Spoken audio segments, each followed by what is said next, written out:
Blackness is Not a Monolith came out of my idea of trying to figure out what the future of Black theater is going to look like. We've been lucky to celebrate over 200 years of Black theater in this country. And over that time, we've received so many narratives uplifting our spirit, reinforcing the ways in which Blackness has permeated throughout the culture, giving us an opportunity to stand with a stronger back.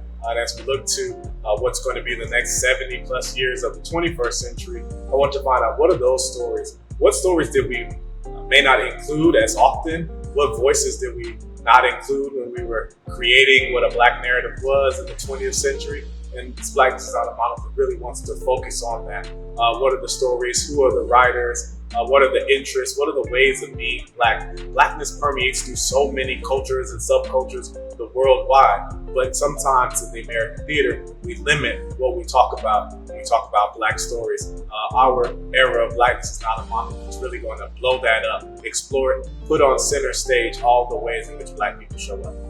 No matter where you go in the world, you're going to either see Black people or you're going to see Black culture show up in some way. I mean, we have breakdancing at the Olympics. We had so many Black athletes wearing and draping themselves in flags from Ireland and from France and from countries that don't celebrate Blackness in the way in which we try to celebrate Blackness here, definitely in the South, but in America. And over the course of this Blackness is Not a Monolith era, we want to tell all of those stories. What does it mean to be Black and British?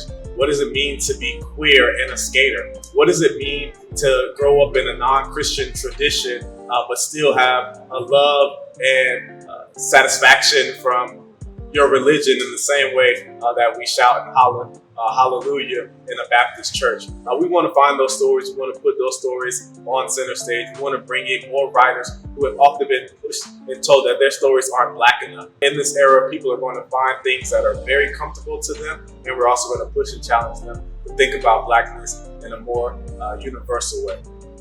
All my life I've been told that, Black people, we're not monolithic, right? We have our own unique ways of showing up, but oftentimes that in mainstream America, they think of us as one conglomerate, one lump, one way in which we show up. And that couldn't be any more different. The thing that I love about working at True Colors, the thing that I love about working in Black theater is that there's so many ways in which Black people show up on the daily, but oftentimes it's just too limited what we put on stage in our expressions. With Blackness is Not a Monolith, True Colors is going to explore all of the unique ways in which Black people show up on our day-to-day. When we're tired, when we're happy, when we're excited, when we're alone. We want to put that on center stage and remind people that no matter how your Blackness shows up, it needs to be celebrated in the same way in which True Colors has been celebrating the rich tradition of Black storytelling for 21 years.